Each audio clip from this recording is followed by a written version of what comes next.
In today's video, I'm going to teach you how to add tabs in Squarespace. We'll be working inside your Squarespace dashboard, and this is a very simple process once you know where the setting lives. The main idea is that we're going to access the custom code area, open the custom CSS section, and then paste in the code needed to create the tab styling or functionality you want. If you're following along, make sure you already have the code copied and ready to paste, so the process goes smoothly.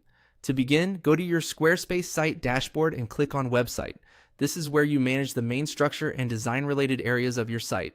If you're new to Squarespace, this section is basically the control center for your website content and appearance, so it's the right place to start for this kind of customization. Once you're in the website area, click on Pages. This will open the page management section of your site.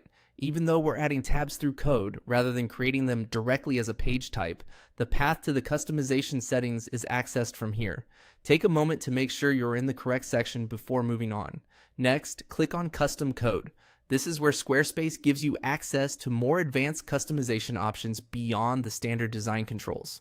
It's useful when you want to make visual or functional changes that aren't available through the built-in editor. After that, click on Custom CSS. This opens the editor where you can add styling code to your site.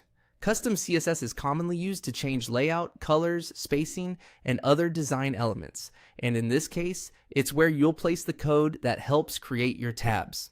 As always, it's a good idea to review any code before pasting it in, especially if you're applying it to a live site.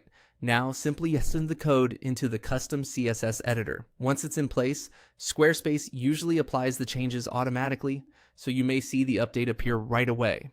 If not, give it a moment and then preview your site to confirm everything looks the way you expect. If the tabs don't display correctly, double check that the full code was pasted without missing characters or extra spaces. And that's it. You've successfully added tabs in Squarespace by navigating to the website section, opening Pages, going into custom code, then custom CSS, and pasting in your code. If you're making multiple customizations, it can also help to keep your code organized with comments, so it's easier to edit later.